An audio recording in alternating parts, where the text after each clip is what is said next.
एक गांव के किनारे पर एक घना जंगल था जिसका नाम था भूतिया जंगल।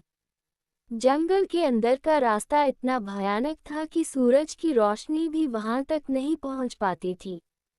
गांव के लोग जंगल की कहानियों से डरते थे और जंगल की ओर जाने से बचते थे।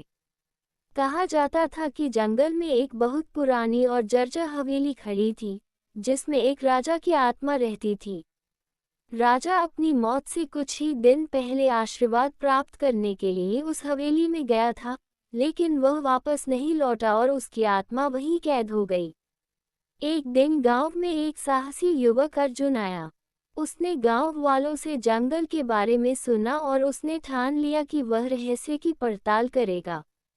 अर्जुन ने अपने कुछ साहसी दोस्तों को इकट्ठा किया और उन सभी ने मिलकर जंगल में प्रवेश किया। भूतिया जंगल की कहानी। जंगल में प्रवेश करते ही उन्हें भयानक आवाजें सुनाई देने लगीं। पेड़ों के पत्ते सरसराने लगे और ठंडी हवा उनके कानों में फुसफुसाने लगी।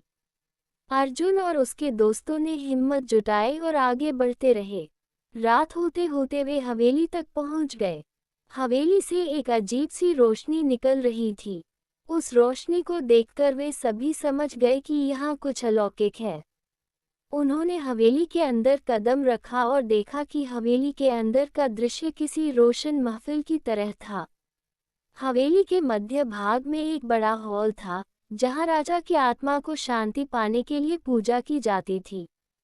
अर्जुन ने देखा कि हॉल के बीच में एक पवित्र अग्नि जल रही थी और उसके चारों ओर अदृश्य ताकतें थीं।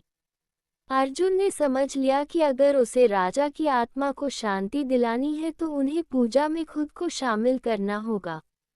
उसने और उसके दोस्तों ने जंगल के प्राकृतिक संसाधनों का उपयोग करके पूरी निष्ठा के साथ पूजा की। पूजा पूरी होने पर राजा की आत्मा प्रकट हुई और उसने अर्जुन और उसके दोस्तों को आशीर्वाद दिया।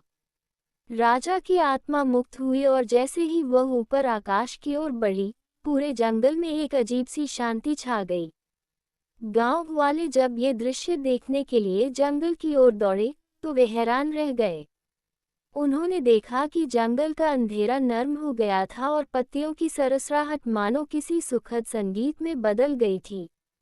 अर्जुन और उसके दोस्तों के साहस और ज्ञान के कारण जंगल अब भूतिया नहीं रहा।